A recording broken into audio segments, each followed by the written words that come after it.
going to. Okay. Okay, go. Back again, Alzheimer's. What they forget to tell you. Excuse me. Episode 46. 46. We are here, live and direct. We wanted to talk to you guys today specifically about a commercial for a campaign that is launching the foundation that Karen has started. Yay! And Kalina, hello. We wanted to give you guys a brief, short synopsis of what we're doing, what this is about, and why we're doing it. And I will give the mic to her. Oh my God, that's not a mic. Sorry. Okay, so basically, 18 years ago, my mom was diagnosed with Alzheimer's disease. She was 57 years old, and I had a newborn at the time. And so I was immediately propelled into the sandwich generation, which is where if you're looking after your parent and you are a parent, you are now part of the sandwich generation. So my dad passed away 14 months after that, and then my mom came to live with me full time and has been since. And now she's in the palliative care journey, which is the end of life, and she's been like that for 3 years.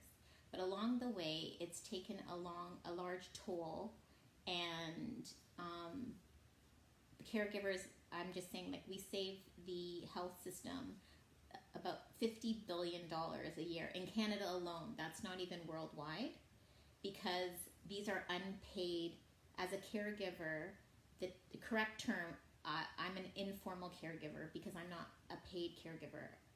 So caregiver, let's just keep it very simple, are the people that make the decision not to put their loved one in a hospital setting or a nursing home setting for nurses or doctors or paid facility to take care of them. However, even if you put your parent in a long-term care facility, those caregiver hours are those supplementary hours where you, like, they don't account your gas or your extra things that you have to pay. It's all like it creates, as a caregiver, it creates a financial, emotional, mental burden on the person.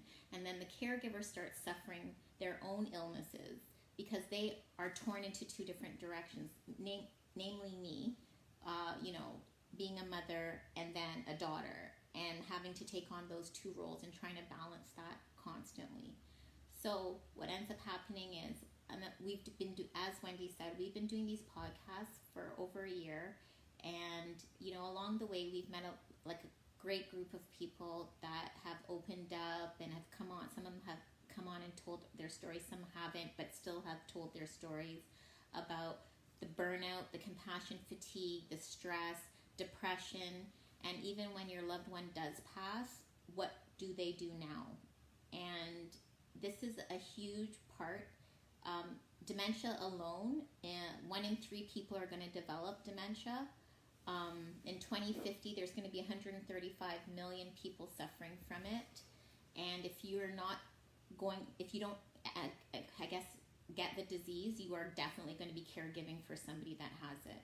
So it is a real thing, and the caregivers, we get thrown along the wayside, even though we're saving the system so much money. And there's no supports for people like us. Like, we don't have access to counseling. We don't get paid. There's not a supplementary wage or a subsidy. There's nothing for us. And this campaign is for caregivers to reinvent and restore themselves, to take the self-care that they need, and it's going to be a safe place, because unless you go through it, it's very difficult to understand the journey. And so we've sourced out a place in the Halton and Peel region, and we would like to create a wellness center for caregivers, and that's what this campaign is all about.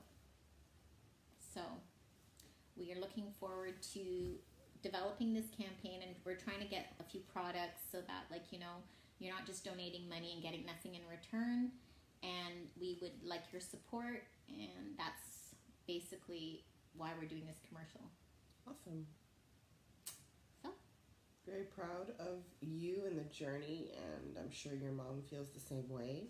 Oh, and my second book is out today. I forgot, that was a really good news story. It's called Dementia and the Brain, What They Forget to Tell You, because, I have to add that in. That's my little trademark now. And, you know, it is kind of pricey because it's like a textbook. It's, you know, it was written that way. And so it's on retailed at 99 euros. What does that work out to be? I don't know, like $130. Okay. But again, it's a source of information, and I just found out today. So I'm so happy about that. It's a good news story. Awesome. Okay. So thank you for your support, you guys. I say this every single podcast because honestly, without you guys sharing, commenting, you know, really supporting us, this wouldn't be possible.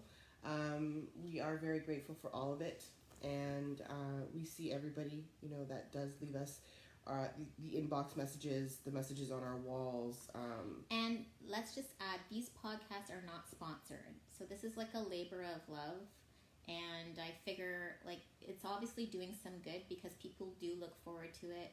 We've got a lot of good stories, and a lot of people get a lot of useful information from it. So this needs to continue. So if there's anybody else out there that wants to continue supporting and, you know, wanting to make a donation to the campaign, you can either inbox myself or Karen, and we will take it from there and let you know what the further steps are. As this develops more, because this is so brand new, there's going to be easier ways to be able to donate and to be able to contribute. The platform, it will be all, it's all hooked up. So we're just waiting. Everything takes time. Everything was a step. So to get the campaign, first of all, I had to get the foundation incorporated, like through lawyers, and then I had to wait for a bank account. Like it's a process. I'm learning as I go along. It's a process, yes. So, you know, we are grateful for your patience and for your support. Looking forward to everybody else. So support the Reinvent and Restore Foundation for caregivers. Yes. Grateful for all of you, and continue to share and to like and to comment. You know, without you guys, we couldn't do this. So we are grateful. On that note. And Kalina, if you wouldn't mind, you can come on next week. We look forward to hearing. I'm hoping that you're up for talking about your situation. Yes. You're always in my thoughts. Love to hear from her again. Bill as well. Anybody else that's going through, you know, their own Alzheimer's journey with their loved ones. You guys are more than welcome to always, you know, chime in and give us a ring. We could talk, we could hear, we could listen, we can cry, we can do all of that stuff. So, okay, you guys, support, continue. We love you. Thank you. Peace.